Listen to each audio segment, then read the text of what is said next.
All right, shalom, family. Shalom. Welcome back. Welcome back to, I'm going to say the channel, right? Depending on where you're watching from. If you're on the website, welcome back to the website. If you're on a channel, welcome back to the channel, right? If you're new here, welcome. If you're returning, welcome back. Welcome back. Family, we've been talking about trusting the process, right? And we've been talking about our purpose and what's the difference between a dream, a purpose, a goal, and things of that nature.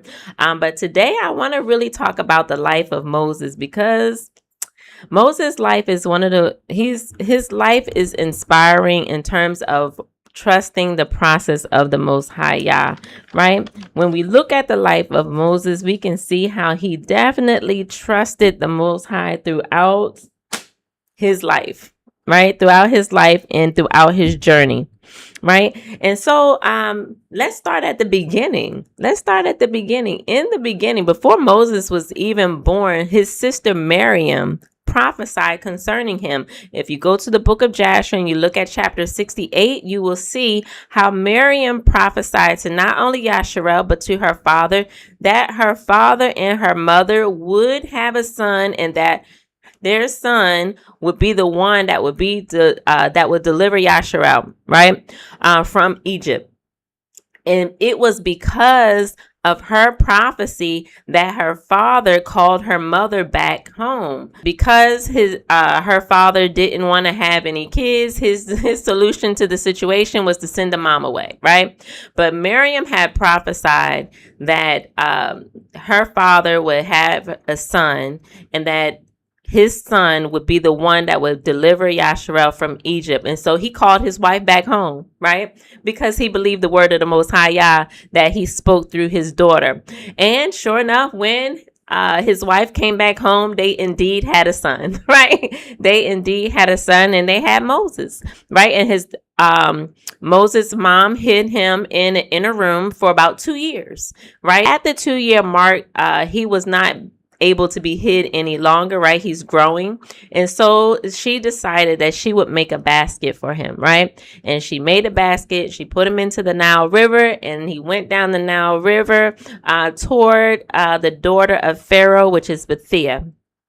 Right. And so now Moses is in the basket. He's floating down the Nile River. She takes him in, but in the cut, Miriam is watching, make sure, to see what his end is going to be. And she sees that indeed Bethia has taken in Moses, right? And so now Moses becomes a part of the Pharaoh's household, right? And one thing I find interesting is that Moses never thought that he was an Egyptian, right? They always made sure that he knew that he was a part of Yasharel, right? And so I know that because when Moses got older, right, he would see his brothers, like, okay, so he would see the Egyptian harm one of his brothers, and in him seeing that, he took out the Egyptian, right? And then buried the body, right? But then when he came out another time, he saw 2 of his brothers fussing, and he told them,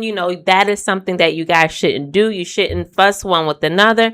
And then they revealed to him, hey, who put you in charge of us? We know what you did concerning the Egyptian taskmaster.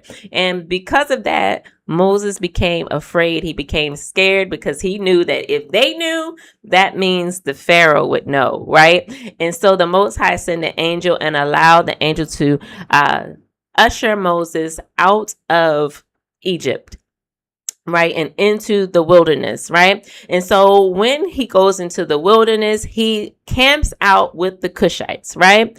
The Cushites are out, they're in the wilderness, they're about to go into battle. Unfortunately, during that battle, the king of the Cushites passed away, right?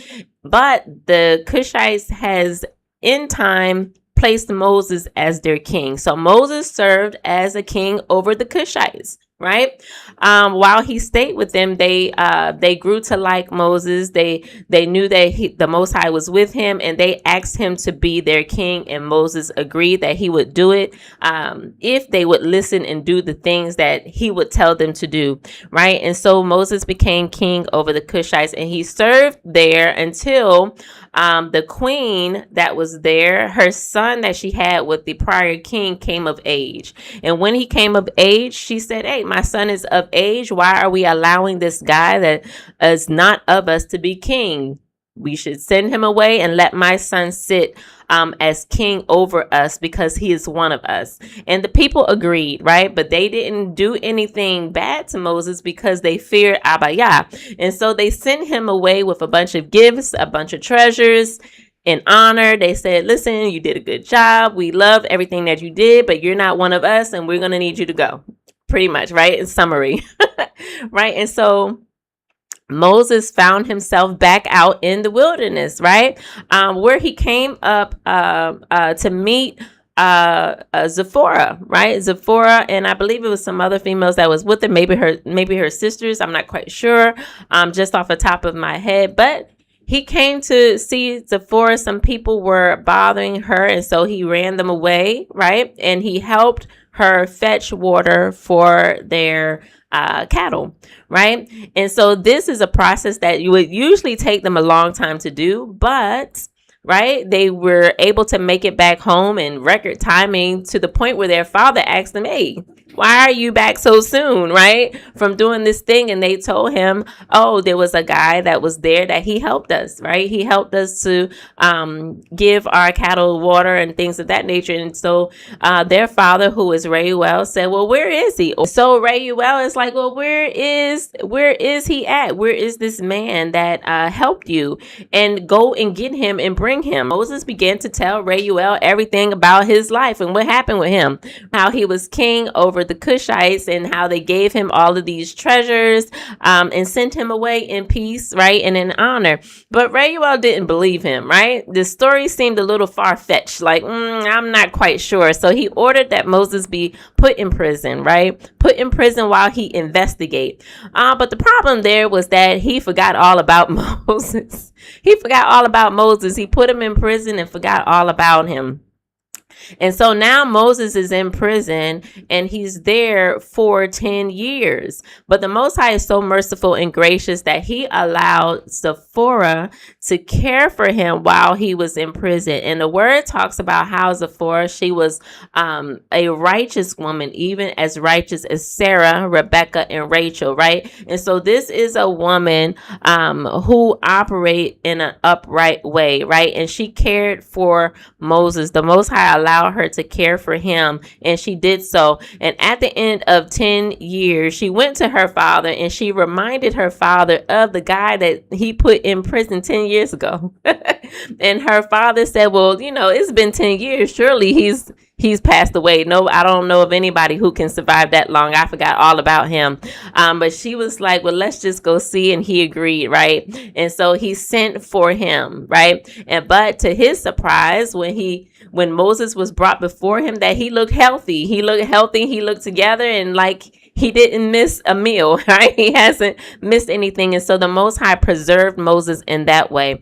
And so it was that when Moses was walking in the garden of Jethro, or in the garden of Reuel, there was a stick there. And as Moses was walking through the garden, he noticed the stick, and how on the stick it had the name Yahuwah Sabaoth on it, and it caught Moses' attention, and he walked over to the stick and pulled it from the ground, right? And this is significant because this stick has been in the ground since Reuel took it from the Pharaoh's, from Joseph's possessions, right? When he was ruler in Egypt, right? And so it was one of the items that he took with him when they were dividing up Joseph's things, right? And so the stick was planted in his garden, but since it was planted in the garden, no one was able to pull it up. And so Jethro had, or Reuel had a rule that, he set in place something like, if any man can come and pull the stick out of the ground, then I would give you my daughter, right? And men would come and they would try to pull the stick up and they couldn't do it, right? But Moses came along.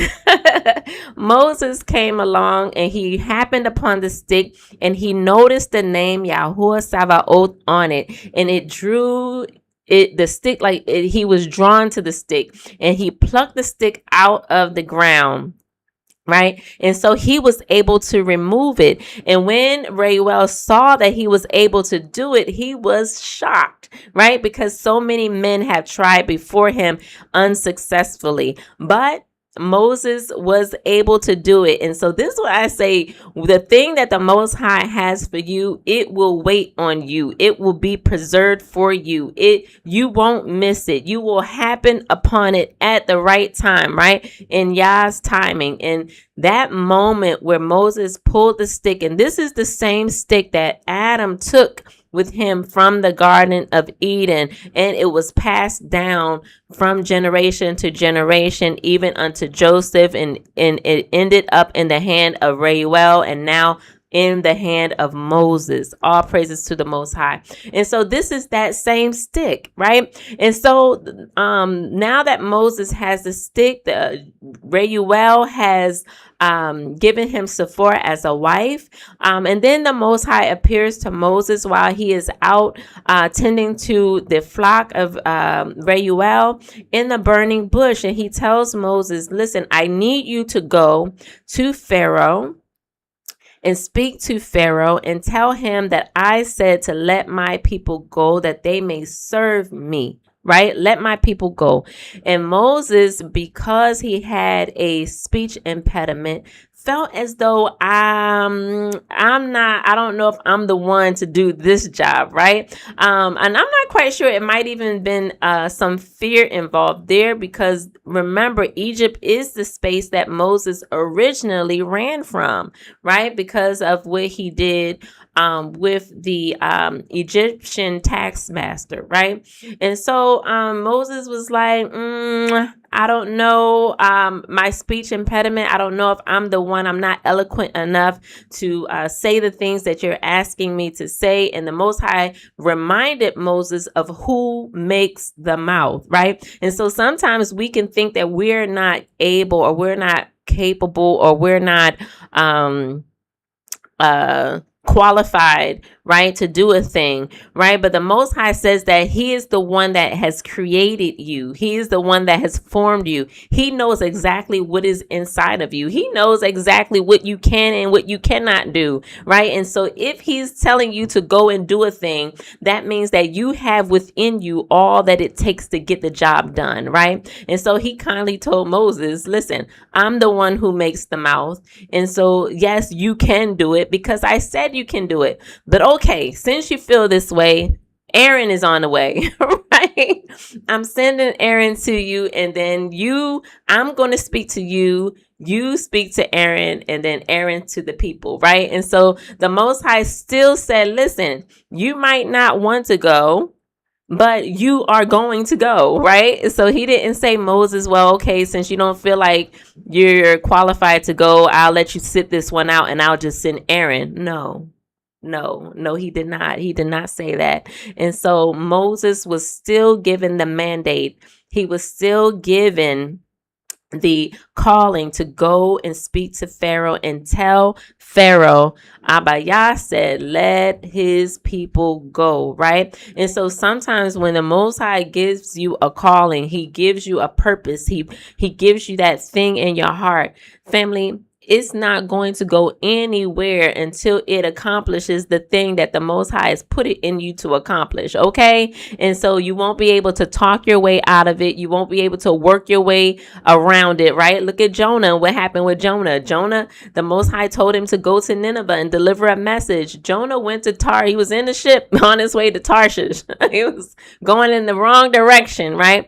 But the Most High allowed him to end up on the shoreline, right? and go into Nineveh and do the thing that he had called him to do, right? And Jonah did it, right? He did it. And he did it even though it was something he didn't want to do, but it's something that the Most High had called him to do, and he did it anyhow, right? And so that's another thing that I always talk about. Will you do it anyhow? Whether it's uncomfortable, whether it's not the popular thing to do, whether it's not glamorous, right? There's not a lot of glitz and glamour involved. It's outside of your comfort zone. But will you do it anyhow, simply because that is what the Most High has called you to do?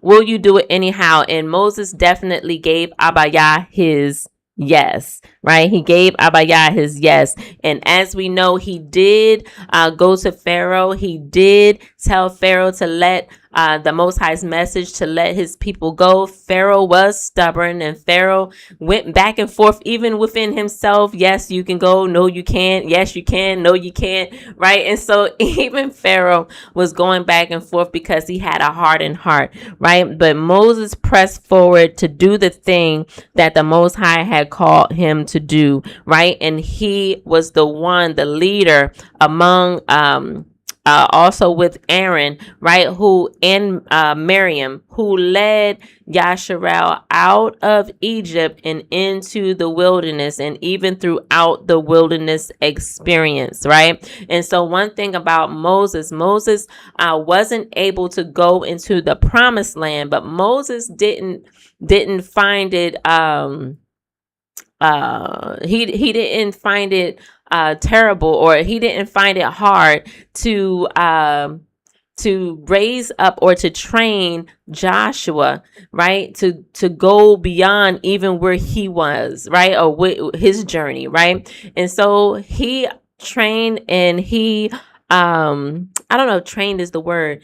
He mentored Joshua, right, and showed Joshua how to serve, showed Joshua how to lead, showed Joshua how to maintain his relationship with the Most High, so that when it is his turn to lead Yasharel into the promised land, that he would have everything that he need. He would be well equipped to do it, right? And so though Moses wasn't able to go into the promised land, he was willing to train and willing to pour into Joshua, that Joshua would be the one to take Yasharel into the promised land, right? And so though the Most High has ordained Joshua to be the one to take Yasharel into the promised land, there was still also a waiting period, right, in between time, that Joshua had to really learn, right? He had to wait on the Most High Yah. He had to learn. He had to serve, right? Not only the Most High Yah, but serve under Moses, serve the people, serve Yasharel, while he built himself up, right? While the Most High built him up to a place where he was able to operate as a leader, right, in Yasharel. And so I pray that I hit on all of our points, right? Our willingness to wait on the Most High, our willingness to learn, our willingness to work while we wait, right? Making ourselves available to the Most High and trusting Abaya's process. The life of Moses shows how he trusted the process. He trusted the Most High, even though, right, he was in the wilderness, even though he fled from Egypt, even though he was the king of the Cushites, even though he was in prison for 10 years and then came out of prison, even though the Most High has sent him on this journey back into Egypt, right, with a message for Pharaoh. His story shows how he trusted Abaya's process, and he was willing to do the things that the Most High has called him to do. He was willing to walk in obedience to the Most High Yah, fully surrendered to him, and he said, yes, Abaya, I will go. Yes, Abaya, I will do it. Yes, Abaya, I will say it, even though it is outside of my comfort zone, even though it is not something I feel fully confident in doing, I will go and I will do it. And the Most High's mercy that he showed to Moses, he allowed Aaron to accompany him on the journey, right? It's like Gideon, right? When Gideon was afraid, the Most High allowed his servant to be with him. He's like, if you're afraid, take the servant with you, and both of y'all go down and to look at the camp, and so on and so forth. And so the Most High will allow people to walk a journey with you, right? So that fear will not render you immobile, right? Some people, the Most High will allow you to not walk alone. He will put you amongst people where you will walk together as a group, as a team, to get the job done that he needs done in this time and in this season. So all praises to the Most High Yah for his Torah. All praises to the Most High Yah for Moses, our ancestor, in his life that he led. Such a humble man, obedient to the Most High Yah, loved his word, and lived his life in a way that pleased him. And so, family, that's all that I have for us today. I pray we learn some things from Moses' life, and that we will be able to take little nuggets from his journey and even apply it to our own lives, that we may be encouraged in doing the thing that the Most High is calling us to do. All right, family, I love you guys, and Most High willing, I will see you next time. Shalom.